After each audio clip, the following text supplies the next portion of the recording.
Go live and start playing them. All right. We'll have Jimmy edit this, LOL. Yep. And welcome back to Talking Knicks. It is November the 4th, the 4th of November. Remember. The Knicks played 4 American basketball games this week. They went 2-2. I've got the brothers, Poon, Greg Poon, and Kenny Poon with me. Hey, let's talk Knicks. Bom, bom, bom. I love you always forever. Good callback. That's a good running joke. Welcome back to Talking Knicks. I am joined this week by the brothers Kenneth and Greg Poon.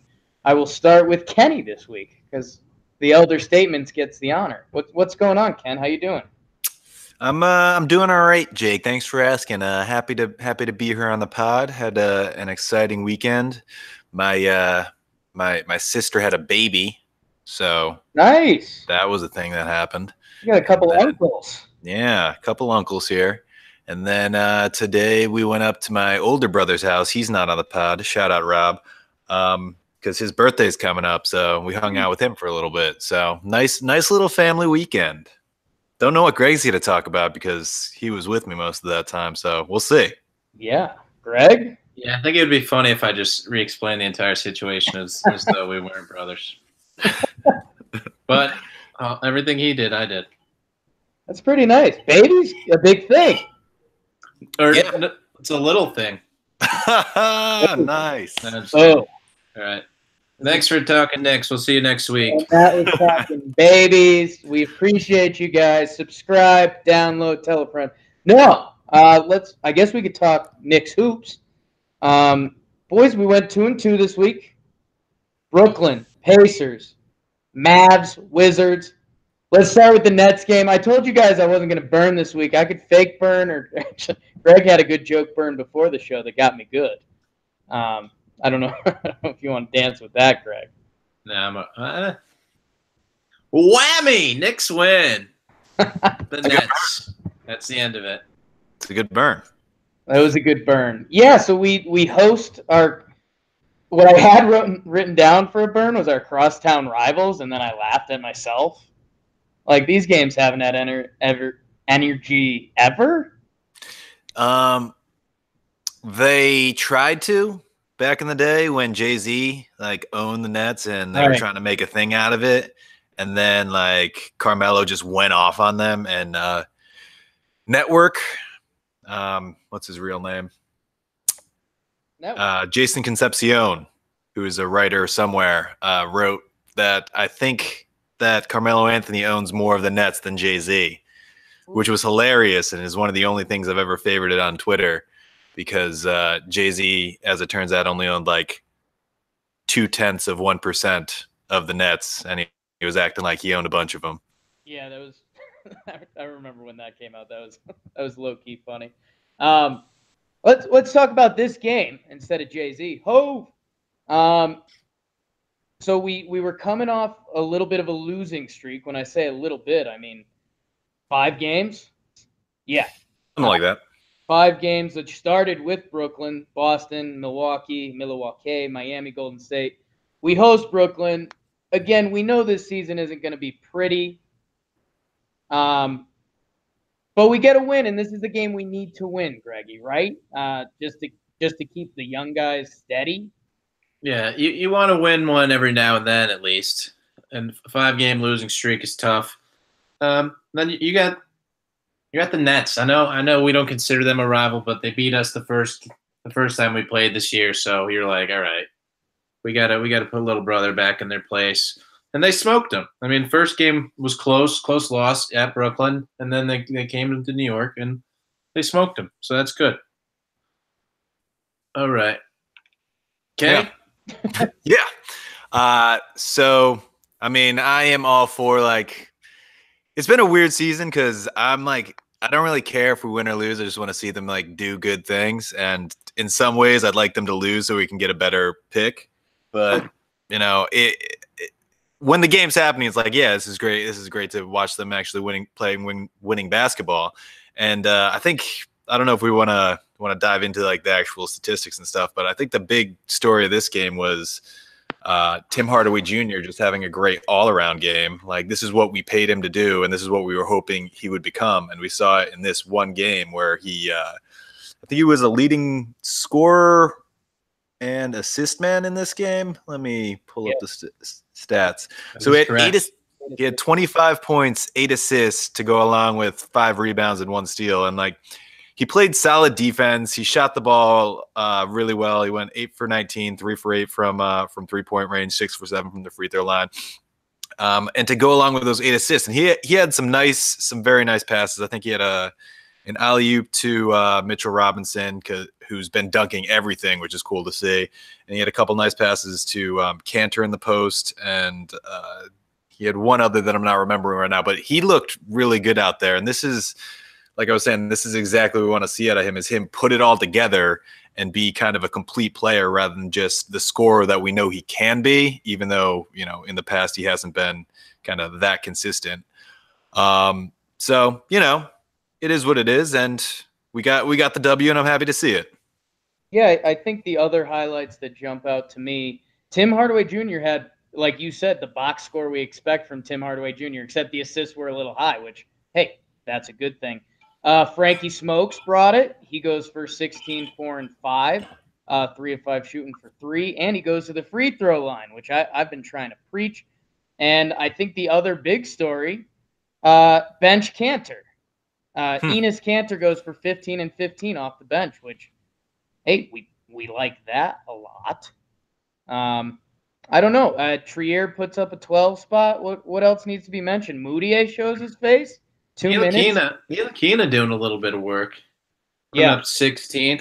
And right now everyone's like letting him shoot. They're giving him the shot, so he's just like, okay, I'll take it, which is good. That's what you want to see. He's taking those shots. Like Kenny mentioned, Mitchell Robinson was dunking all over the place, and he also had a little scoop layup, which was showing some good athleticism. So that's good. He only played 15 minutes, but he had 11 points. I think the other thing that we probably want to talk about is Vonleh just dunking all up and on Jared Allen, which was really cool because Jared Allen had just thrown down a big dunk on the other end, and Vonleh was like, all right, whatever. And then he came back and cocked one back and threw it down right on Allen's face, which was fun for me personally. I'm a big dunk on people guy. Good check raise from Vonleh. You know what else we need to talk about? Say it. This was a blowout, so at the end of it, the crowd was chanting, "We want Baker, yes, we want Baker." That is something we got to talk about. Fizz puts him in. This is funny. Clyde, the announcers were saying, the crowd's chanting, "We want Baker," and now Fizz is putting him in. Clyde says, "Careful what you wish for." That got me. That just got me too good. That was really good. And Kenny, this is, I don't want to say unprecedented because there was some Brian Scalabrine vibes going on.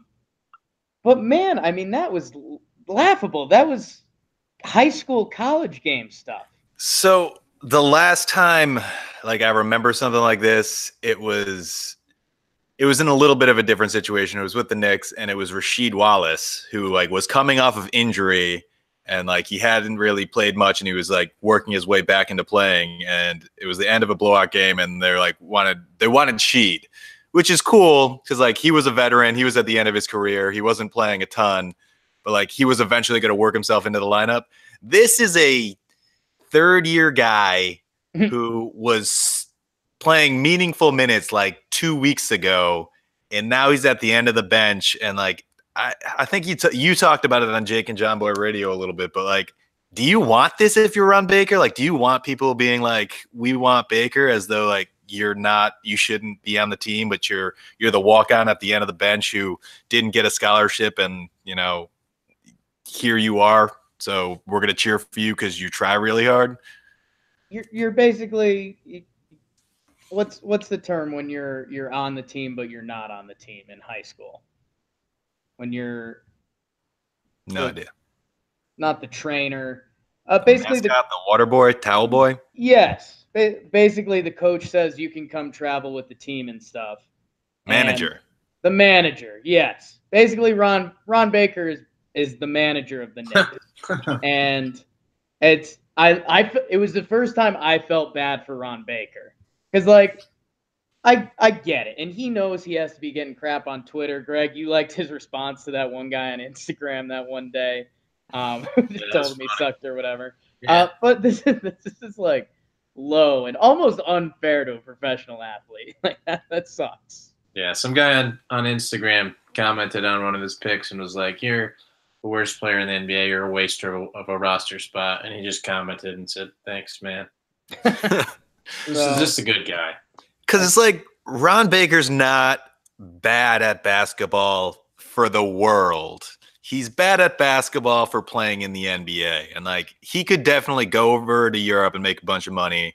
But like right now he's in the NBA and he, you know, he's okay. Like I'm not going to say he's the worst player in the league. He might be, but I'm not going to say it.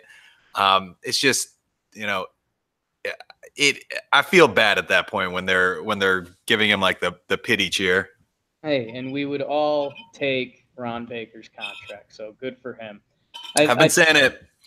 So I've been saying it since last year. Like he has my dream job where they give him $4.5 million a year and he gets courtside seats to every game. Right? We'd all sign up for that. Yeah. And I wouldn't want to be checked in at that point because I'd probably look like a real idiot. I think this puts a bow on the Nets game.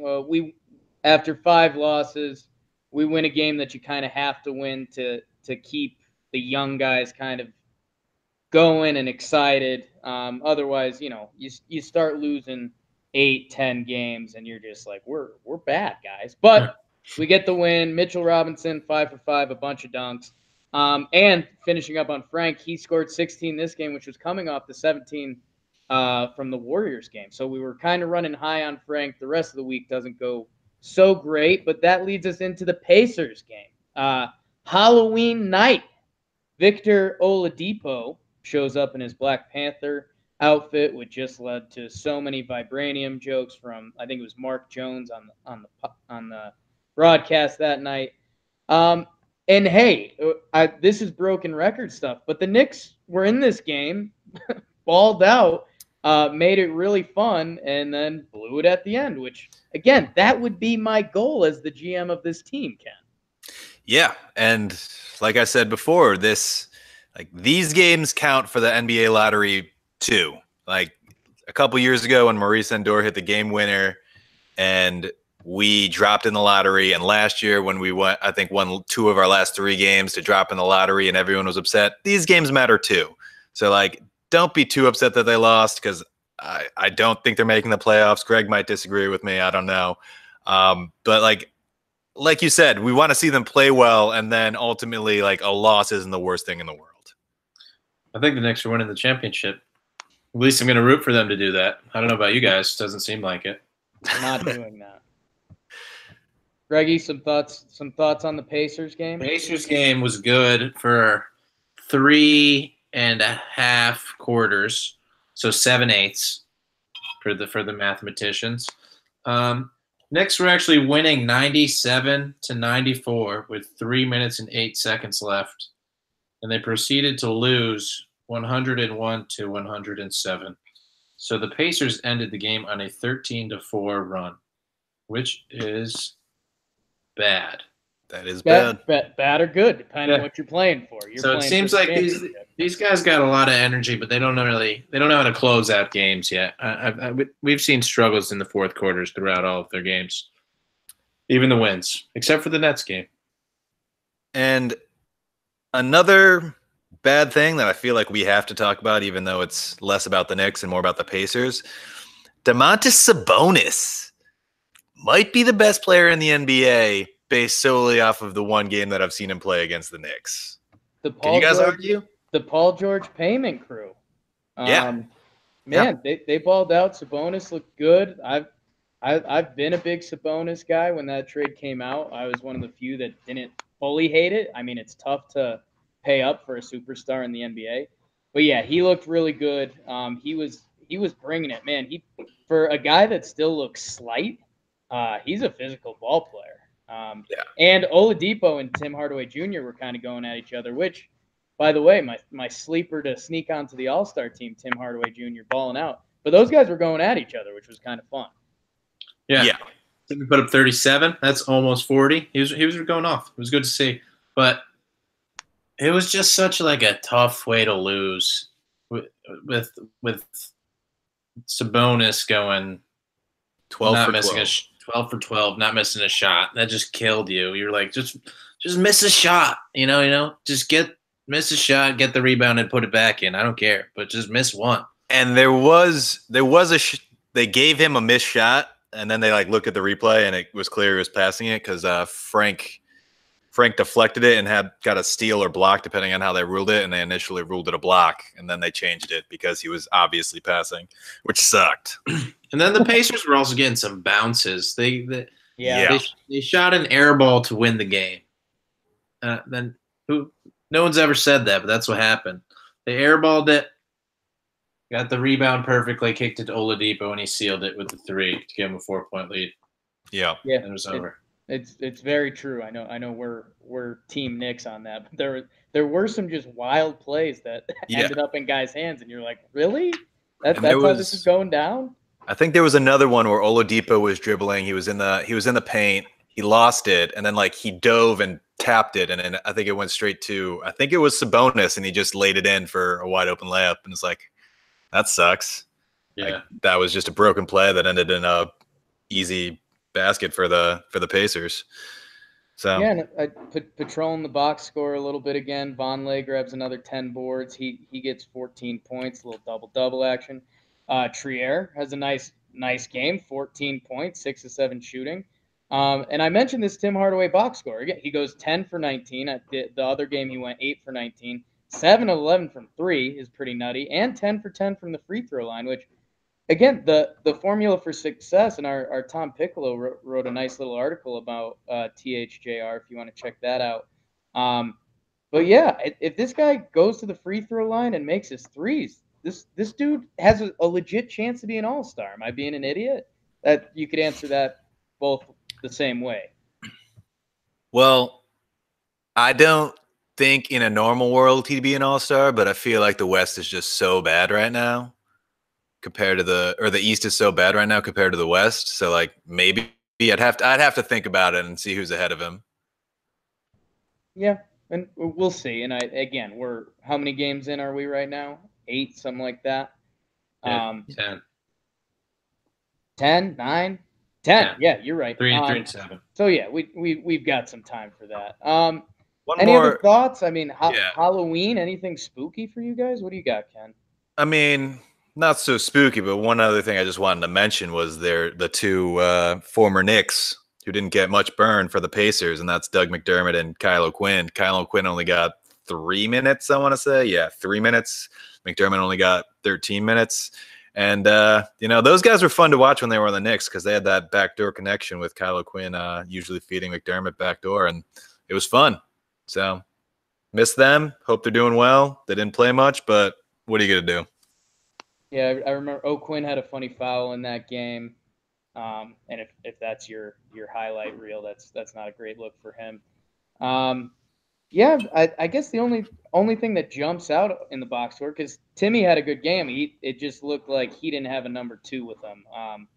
Trier and Vonleh had 14 apiece, which were the second leading scorers on the team, which I don't think that's our recipe to winning Greg's championship this year. Yeah, and you got 11 from Mitchell Robinson and 16 from Frank against the Nets, and then this very next game you get 0 from Mitchell Robinson and 4 from Frank.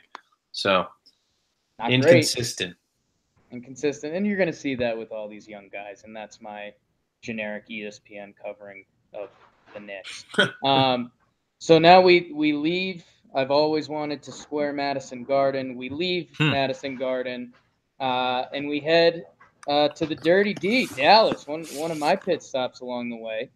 And we see Frank's rival, Dennis Smith Jr., Ken. But our Knicks get a nice W. Yeah, that's what people they want to push Frank versus DSJ, and there was a play late in the game where DSJ fouled him, and then he took like an extra wave of the arm, and they like kind of looked like he was not really slapping him, but like slapping in his general direction, the air above him. And then he stepped over him, and everyone's like, "What are you doing, man? Your team's losing by a lot. Like, just chill." But you know, they reviewed it, no flagrant, no technical, nothing. And you know, Dennis Smith Jr., to his credit, had a solid scoring game. He scored 23 points.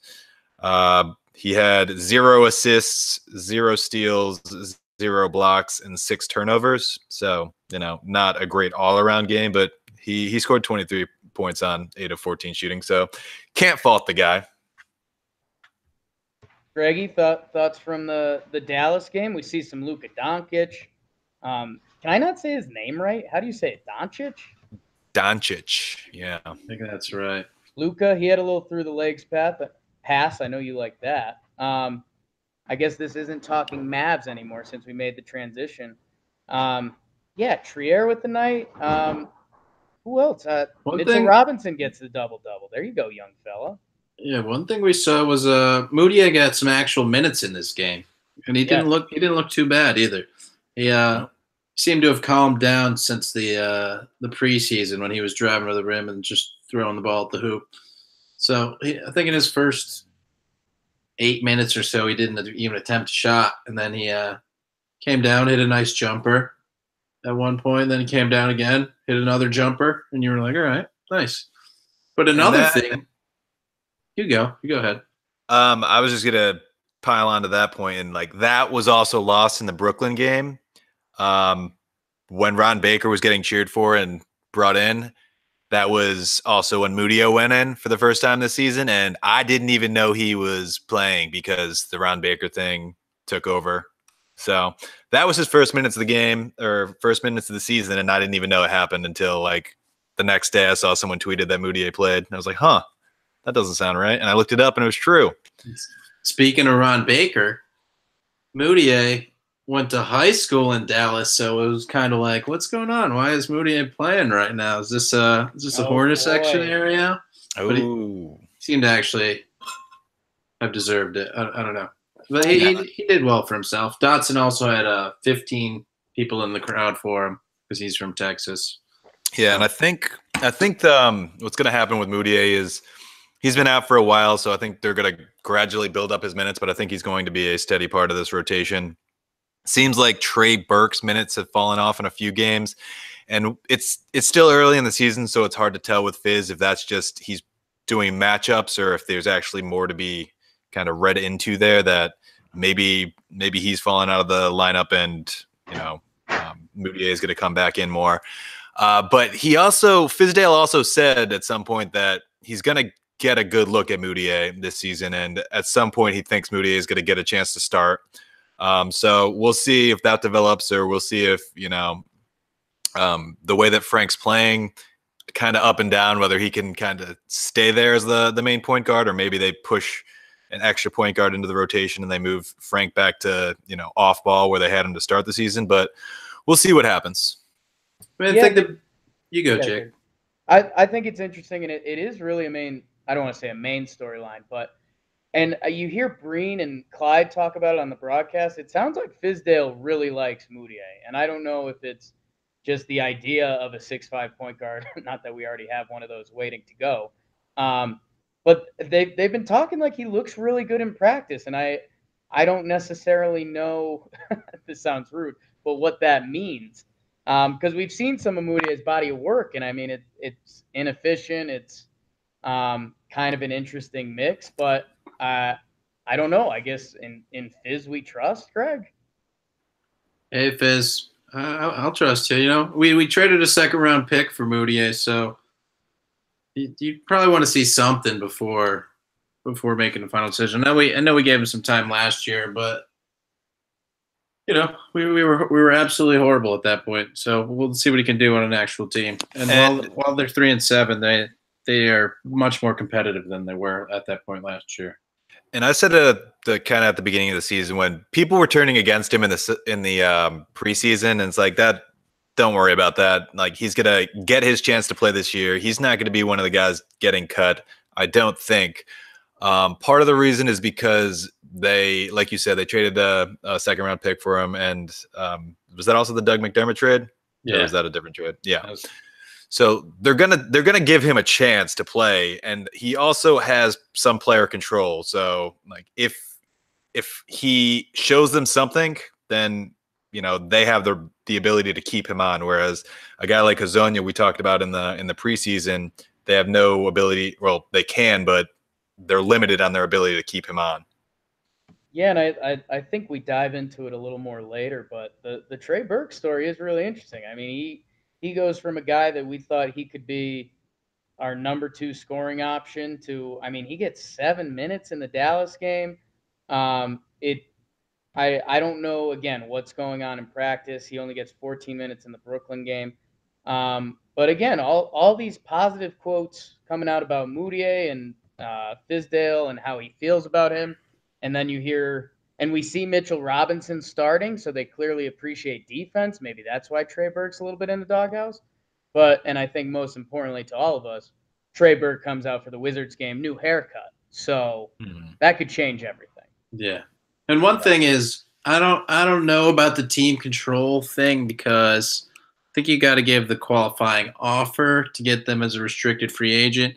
Moutier's qualifying offer is really high. It's almost the same as Porzingis's, because they were drafted very close to each other. And yeah, but so what I'm saying is that they have the ability, if they want to, like if he plays well, then they can offer the qualifying offer, and then they can keep him. But the thing is, that would be them being like, "Hey, do you want 1 year, $15 million?" And he would be like, "Yeah, definitely, absolutely."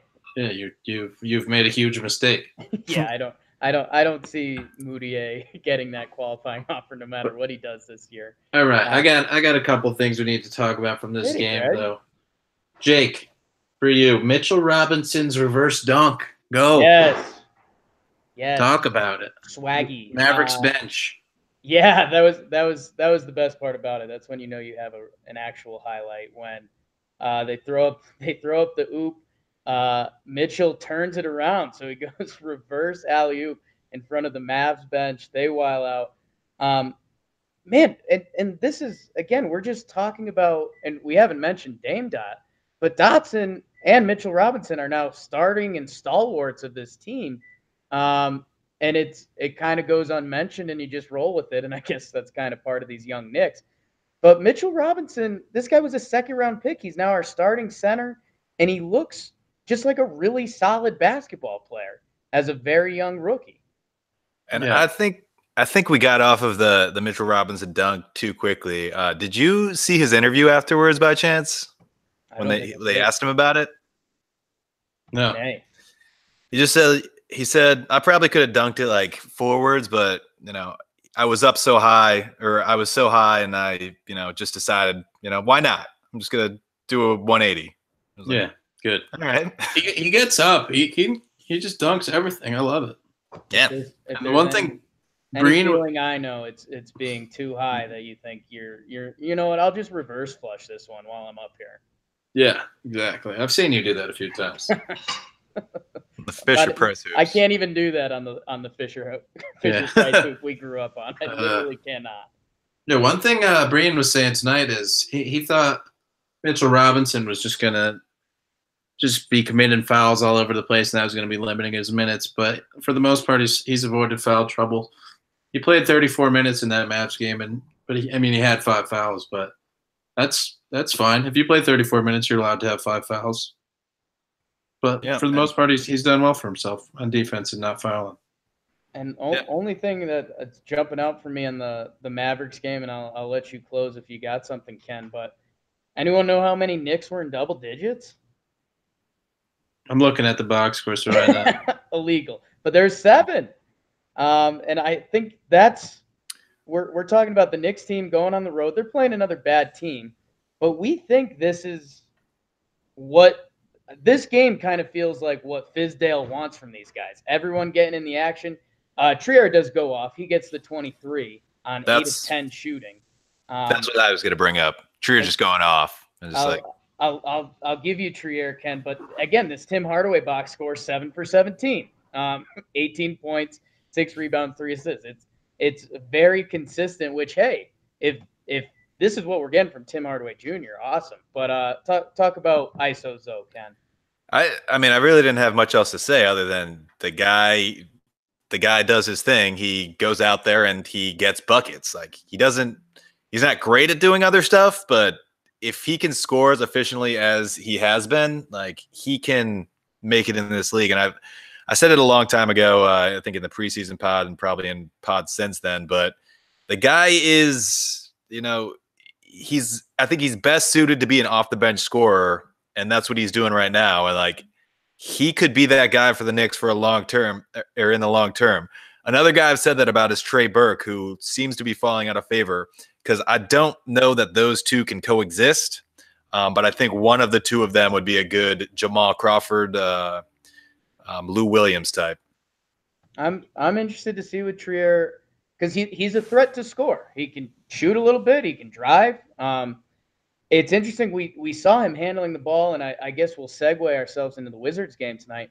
It almost looked like he was playing the point guard out there a little bit. It's going to be really interesting to see how they develop him. And again, we come back to this backcourt.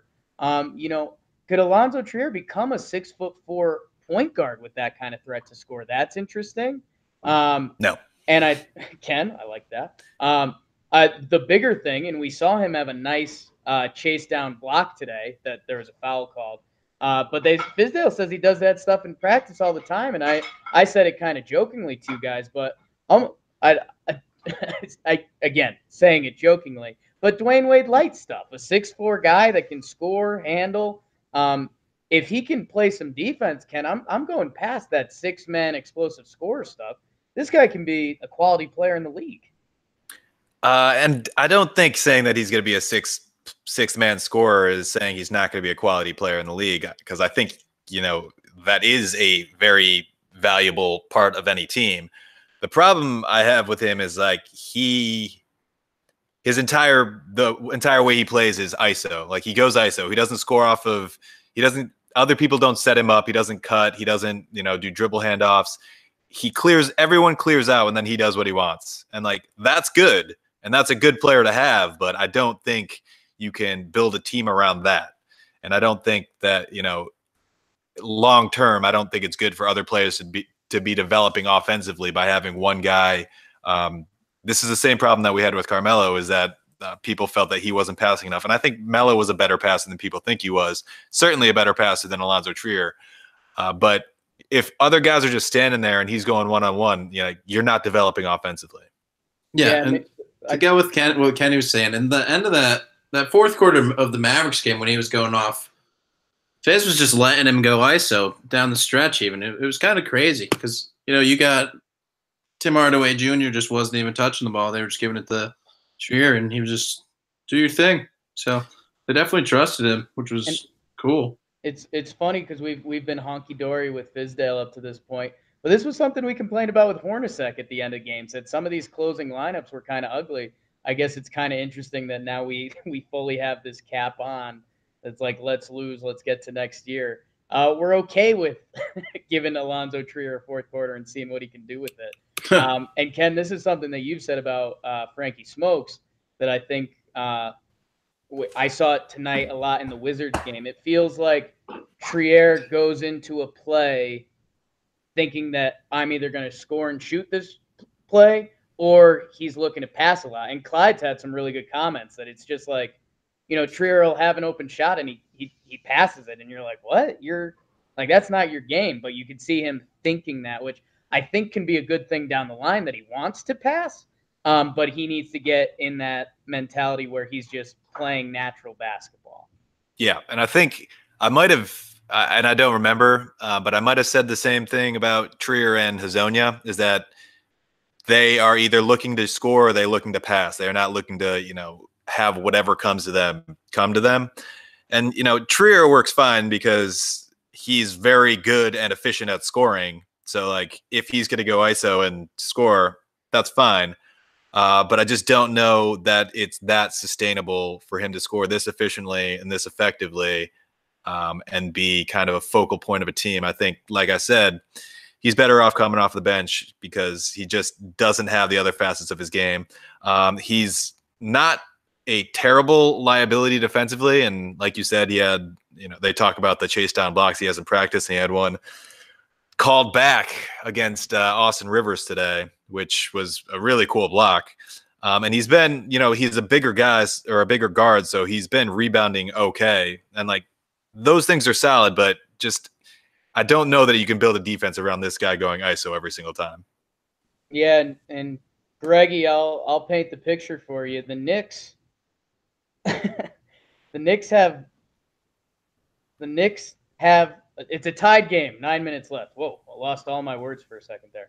Tied game, 9 minutes left, and action, Greg. What game are we talking about? The Knicks? Tonight's game, the Washington Wizards game. Honestly, I have no idea what happened from that point on. Yeah. I know Cantor was in the game trying to do stuff. Nobody was like cutting. Everyone was going one-on-one and trying to do something. They were giving Frank the shot, and he was taking it, and he was just missing it because it wasn't Frank's night tonight. It was bad. It was a team effort to be bad at the end of the game. I know they had 10 points 8 minutes into that quarter, and it didn't go well. It was like the end of the Pacers game that ended on a to 4 run, 16-4, 13-4 run to end it. But I'll get you the actual number. Kenny, you talk. I'll give you the number. So what I was going to say is, and I know Tom has talked about this a lot, but what it seems like is any time that Enes Kanter is in the game in the fourth quarter or in crunch time, in a close game, what's going to happen is the other team is going to take their big man or whoever's guarding Enes Kanter, have him pick the ball handler, whoever the best player on the team is, whether it's Giannis against the Bucks or John Wall today. And they're going to pick him hard enough that they're forced to switch. And it's going to be Enes Kanter guarding Giannis or John Wall or whoever. And that person is just going to get a fairly easy bucket. And I think I tweeted that out today. And then the very next play, Enes Kanter knocked the ball off of John Wall for a turnover.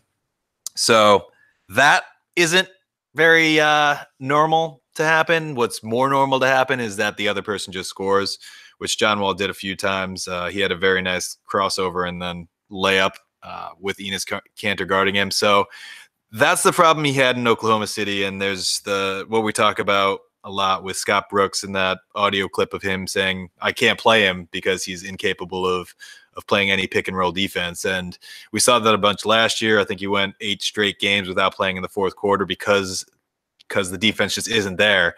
And it's a shame because he is so gifted as an offensive scorer. And I think he might have been the leading scorer for the Knicks tonight.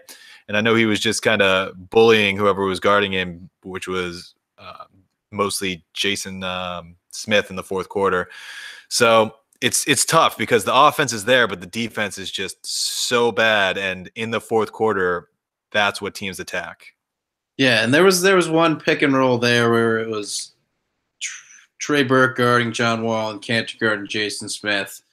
And they picked, and obviously, I don't know which would be worse, Trey Burke guarding Jason Smith or Kanter guarding John Wall, but they both just guarded John Wall, and then Jason Smith got the open layup. And then the next play, Kanter got switched onto John Wall, and then he just crossed him up, and it was over from there. But anyways, the numbers are 86-86 with 9 minutes and change left, 104-90 with 3 minutes and change left. So that's 18-4. Yeah, not a good fourth quarter. I think they went 6 minutes and only got 1 field goal, which again, not good. Greg, you want to talk about Kanter's left hand real quick? Kanter, I don't understand. He doesn't have a left hand. They just give him. Jason Smith is very bad at defense, but he was just giving Kanter the left hand. And Kanter was like just bullying to the middle, trying to get to his spot. Couldn't do anything. But there was one play where he took the left hand, or he took the left side, and he did a right-handed scoop layup, which worked. But again, that's not your left hand. That's not what you want. It's almost hilarious. It almost seems like a game he's playing to see how creative he can get under the basket, and he does. It's pretty wild. And yes, his defense is atrocious. But yeah, he did put up 18 points tonight, which led the Knicks. Trey Burke does get some run. He actually played pretty solid. He puts up a 13. Our leading assist person tonight, Frank and THJ, tied with 4. You don't love to see that. And THJ has a bad shooting night. I complimented the consistent box score, and tonight he literally, figuratively, drops the ball 2 for 10 from the field, 7 points. And if he's going to be our lead guy, we can't have that from him. And was it just me, or did the Knicks just get blocked an unruly amount tonight? No, that's true. Yeah, they did, and this is kind of corny. I didn't really want to say this, but the Wizards came out with a lot of chutzpah because they needed a win. They've been terrible. They have so many guys on their teams that are widely considered NBA cancers. Dwight Howard, Oubre Jr., Austin Rivers, Jeff Green. I mean, there was a couple lineups out there where it's a good thing Tom's not on the podcast tonight because he could have fainted just hearing those names. Yeah. And one good thing that we saw tonight was Trier getting that fire. He got mad at John Wall and Dwight Howard, and then you could see him. He was ready for the challenge, and then immediately he got a bucket right after. And then he got blocked by Bradley Beal subsequently, but it was good to see he had the fire. And the other end of that is Mitchell Robinson getting a tee at an inopportune time. And I fully get it because they showed the replay, and this was when Frank passed him the ball under the hoop after like pumping the guy, and Bradley Beal came from behind him. Maybe he fouled him. He blocked him in any event, and Robinson tried to go up and get the rebound, came down, and Dwight Howard just like hooked him with the elbow and threw him to the ground, and nothing happened. And then he went down to the other end and committed a foul and got called for a technical, probably for complaining, rightfully, that he had been fouled on the other end. And I don't hate it. He and earlier, a couple sequences before that, he had a nice block on John Wall, who tried to flush it, crossed him up, and he got called for the foul there, which I think could have gone either way. It looked like a clean block. There's a little body, but come on, what are we doing out here? It was definitely a young guy moment picking up that technical, but hey, give me a big man with fire every day, you know? Yeah, and I mean, I'm cool with it in most instances, but you know, it was still a close-ish game at that point, and to give up a technical and give up that free throw was not ideal in that situation. And I think my closing note, if any of you boys want to jump at something in the Knicks Wizard game, I think this was just a bad basketball game. Knicks shoot 6 of 26 from 3. Wizards shoot 5 of 27. That's 18%, and they still get the W. 13 turnovers from the Knicks, 18 from the Wizards. This wasn't pretty basketball. This was a 3-7 team going against a now 2-7 team. I think you switched those turnover numbers, but either way, bad. Yeah, it was good to see the Knicks fight back. They were down double digits in the second half, or in the second quarter, and the second half, and they fought back and tied, which was good. But then again, they lost. They're still a young team. They don't know how to close it. Well, let's segue into a quick award segment. We'll each quick hitter get a silly award, or some player that you felt we didn't talk about enough, or some player you feel like we need to talk about a little more. Kenny, you want it? You need it? I'm between two. Let's hear them both. Who cares? All right. So, I mean, I guess I'll steal Tom's award. The first one I'm going to give is the Just Put It All Together, Man award, which I'm going to give to Frank Ntilikina. Like Jake said, he had the 17 points last week and then the 16 points to start this week against the Nets. And then his shooting just kind of fell off a cliff. He's 0 for his last 10 from three-point range. He just, hasn't looked confident. He had one pull-up today that looked confident, but he hasn't looked confident letting go of the ball. But he also had his best passing week of the season. He had a 7 for 7 or 2 7-assist games, and then he had a 4-assist game today. And I think he ended up averaging 5.5 assists in the 4 games this week to go along with 1 steal and 1 block per game. So, he's playing good defense, and he had some really nice passes this week, and the shot just didn't fall. But if he can put together the offense that he had in the Nets game and last week, and the passing and the defense all together, that's what we're looking for, and that's what's going to make him a special player. So, you guys want to talk a little bit about that, or you want me to just move on to Tom's award, I guess? I want to hear what Tom has to say. So, the Tom's award is the I can't believe Jake said I lost the Rookie of the Year award. Wow. And that feels a little targeted, I'll be honest. Yeah, and that's going to go to Alonzo Trier. And we didn't touch on it enough, but he had himself a week, and he just scored ridiculously efficiently. You guys want to guess his field goal percentage for the week? He averaged – hold on, let me tell you. He averaged how many points? Where is this? 14.5 points in 4 games. Pretty good. We'll take that from an undrafted rookie. Yeah. I'll guess 54. He shot 71.9% from the field. Jake was pretty close. I don't know if you heard his guess, but you want to see? Say it again, Jake? 69, duh. Yeah. So the Nets game, Trier went 5 for 7. The Pacers game, he went 6 for 7. The Dallas game, he went 8 for 10. And tonight he went 4 for 8. So just ridiculously efficient scoring, and he just kind of killed it. So that's Tom's award. Sorry that he was so negative towards you, Jake, but yeah, as is life. Yeah, I think for a little bit, I think I just want to be unreasonable about Alonzo Trier and start yelling crazy stuff. Like I think what I'm going to do after this podcast is start digging up Donovan Mitchell box scores and just go there. Why not? Yeah. So I don't know, Greg, you got any closing Trier thoughts? And if you do, you could jump into your award. Trier's a bucket getter. That's all I got to say. Yep. That's all there ever is to say about Trier, really. Yeah. You got an award for me? My award is the Gruden Grinder. Ooh. This is just a guy I love who just keeps grinding. And you know who it is. It's Damian Dotson. This guy looks like an absolute player. Every night on both ends of the court. He plays good defense. He plays good offense. There was a stretch tonight. I think he scored 9 points in like the last 3 minutes or so of the second quarter. And he's just doing it all. And I love it. Oh, we got the waterworks flowing. Sorry. Got emotional. No, but this guy looks like he could be I'll say it. This guy looks like he could be in the Warriors rotation. Wow. I mean, he wouldn't play in the second half, but he could be. No, he would play in the second. He would play in the second half when they were up by a lot. Yeah. Well, this guy. That's how I measure people. They could play on the Warriors, and I think he could.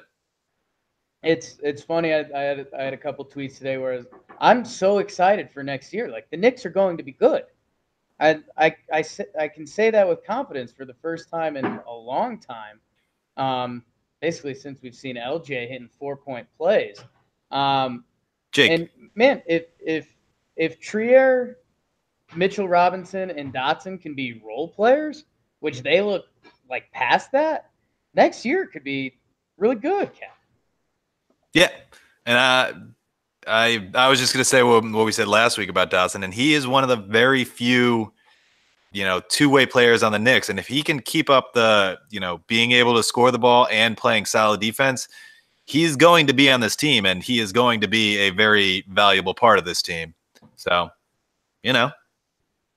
Jake, I want a request for your award now that Greg did the Gruden Grinders. I want you to do it in your Gruden voice. Oh boy, maybe. You don't have to do it this week, but in the future. Surprise you guys with it. I'll roll with it. I actually want to do Damian Dotson because I think it is kind of – I mentioned it quickly in the middle there, but this guy deserves more love. He's kind of becoming a 3-and-D player that can do a lot of things, very switchable on defense, versatile on offense. I'm going to go with who do I want to give it to? I'm gonna go with. I gotta tell you what. Give me the Feed Me Man award, because I'll tell you what. When I'm hungry, that's what I want to be fed, and I want to be fed more of this Noah Vonleh guy. Are you kidding me? I talked about it early. He had a couple 10 rebound games earlier this week, and then the past 2 games he's only played 10 minutes. And okay, Moutier's back. That's not cutting into his minutes. This guy is a solid ball player, and I just I don't want to end on a negative note, and we win the game at Dallas, so I mean it's kind of a moot point. But give me more Vonleh. This guy's done nothing to lose minutes. Is there anything I'm missing when I say give me more Vonleh? Has he been getting beat on defense? Is he not useful on offense? In the Mavericks game, he had 5 fouls in those 10 minutes. And I like that. Tonight's game, he had 4 fouls in the 10 minutes. So got to use him somehow, baby. He may be limiting himself in some ways, but yeah, I agree. He's a rebounding machine, and he even hit a 3 in one of the games this week, which was good. He hit a fair amount of threes last season on the Bulls, so he has it in his repertoire. I've got a quick hitter for you guys, and Ken, you're normally our shooting guy. Are we okay with Vonleh and Cantor letting it rip? Is it just kind of a shrug situation this season? As long as they're open, let it fly. Yeah, I mean, I think we want everyone to be able to shoot because that's the modern NBA, and the best way to learn how to shoot is to actually shoot in games. Like everyone can shoot in practice. Like if you watch Enes Kanter's like Instagram or something, you're gonna see highlights of him hitting 10 straight threes, which is cool. But if you're not taking him in the game, it doesn't matter. So I'm cool with them shooting in the game, and I want them to shoot in the game because it's going to make them better at it, or they're going to realize that they just can't do it, and this is the season to do that. Yeah, and I think for the most part, that's fair, but I think Cantor might have shot a 3 in the fourth quarter tonight, which was not the time. Maybe that's the one rule: no fourth quarter threes. Yeah, he was open. Because if you're the defense, I think they're going to give you that every time. Yeah. Yeah, and Ken, the only thing, and I don't want to make a hole in your argument, but you've seen me shoot threes in practice, and you know that everyone can't make threes in practice.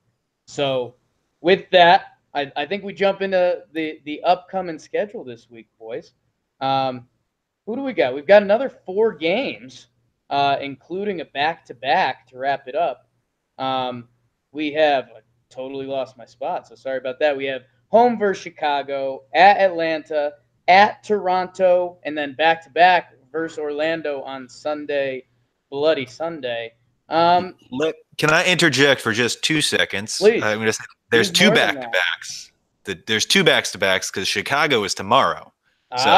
Good catch, Ken. Thank you. Yeah, thank you, split in weeks. You've got it. What? Give me anything that jumps out about you about this week and how you think it plays out.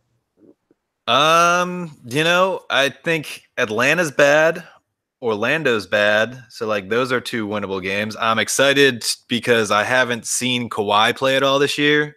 Excited to see that happen. Not expecting much out of that game from the Knicks side, but excited to see Kawhi play and Kyle Lowry, another Villanova guy. Excited to see him. And now that I'm thinking about it, the Chicago game should be fun too because I haven't seen much of Zach LaVine since he came back, and it looks like he's been having himself a solid season. So, a lot of good players to watch. It's funny because you said Atlanta's bad, the Magic are bad, and the Bulls are worse than the Hawks and the Magic. That's true. Yeah. I wasn't really thinking when I said that, but that's very true. Yeah, we're playing against some teams that are in our tier, record-wise. I think we lose tight games against good teams. So I don't know what they do. They could very well do that too. I have no idea. But I think that they're just bad generally. Hot take. I'm gonna. And I want to throw out my prediction for this week because I think that's what I do. And I think last week I said we were going to be 1-3, and we ended up 2-2. And I think that evened out my record based on the week before that. But I'm going to go with 2-2 again this week. I think we can beat 2 of the 3 of Chicago, Atlanta, and Orlando. And then we will probably lose to Toronto. I like Jake, that. you want to go next, Jake? Yeah, I'll roll with it. I think what I'm interested to watch, like Kenny mentioned, I mean we're seeing some solid young players who on any night Zach LaVine could put up a 30 spot on you. He could also put up a 10 spot pretty easily. I'm excited to watch Frankie Smokes and how his defense lines up with he's going to see a variety this week. He's going to see Zach LaVine. He's going to see Chris Dunn. He's going to see Trey Young. He's going to see Kawhi Leonard, I bet, for a little bit. Kyle Lowry. Kyle Lowry, that's a fun one too. And the Orlando Magic. I'm with Ken. I think I think we're gonna see a 2-2 week. At home against Chicago, that one's a little bit of a coin flip. Just coming off the back-to-back, I think that's still a game these Knicks win. Especially after kind of the effort tonight in Washington, it kind of lackluster towards the end. I expect them to kind of come out full tilt. And then Atlanta and Orlando are very winnable games. At Toronto, you could see you could see some Ron Baker minutes at the end. That's what I'll say. So you guys both went 2-2. Yep. Solid. So the Magic are interesting because 2 of their 3 wins are against the Celtics and the Spurs, who they beat tonight, which is like, how you guys doing that? But I mean, the Bulls are pretty bad. The Hawks are pretty bad. Trae Young seems to be taking off right now, though. But we beat the Hawks by 19 on opening night. So, I want to say 2-2, but since you guys both said it, I think I got to go 3-1. Just assuming we're going to beat the 3 bad teams, just because of the energy the Knicks bring every single night. I think they've only had one absolute dud so far this season, which was against the Heat. So, if you bring it against the bad teams, then they can certainly win all 3 of those games. Yeah, and I looking forward in the schedule a little bit. Sorry, Greggy, but the next week you're at Oklahoma City, you're at New Orleans. You start seeing some of the better teams come through. So I know we're saying we want to lose games, we want the lottery pick, blah blah blah. But also, if you lose Toronto and Atlanta, if you lose Atlanta, Toronto, and then Orlando, you have Oklahoma City, New Orleans coming up, and now you've got this losing streak that could affect the young guys. Yeah. Like that? Is that an actual point? Yeah, that's good. I mean, because you're going to, like you said, you're going to lose games, but these are the bad teams that you would beat, and then you would lose games to the good teams is how it would normally work.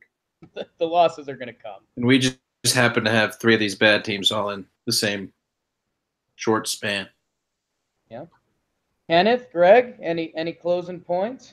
I wanted to bring up Mitchell Robinson working out with Sheed, which is, first off, that's cool because I'm a big Sheed guy, and you saw a little tough streak from him. But the big thing about him working out with Sheed is he came into the next game and wearing a headband, and I have to imagine that was the first thing that Sheed taught him.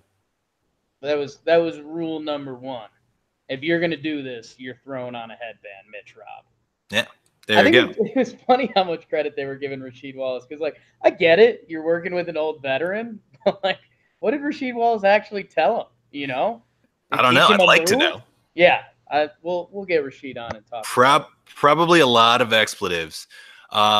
Second thing I wanted to bring up was we're 10 games in now, and Fizdale said he's gonna give everyone at least 5 games to start, and so the 6th game is when he really shook up the lineup last time, and I'm wondering what you guys think we're gonna see tomorrow night, whether he's gonna keep rolling out the same lineup or if we're gonna see another shakeup as he's just kind of experimenting with stuff. I think we're gonna keep rolling with this. We got a good thing going. That was a 2-2 week. There's no 5-game losing streak that warrants a lineup change this time. Or they were on a 4-game losing streak when they switched it up, and then they lost to the Warriors.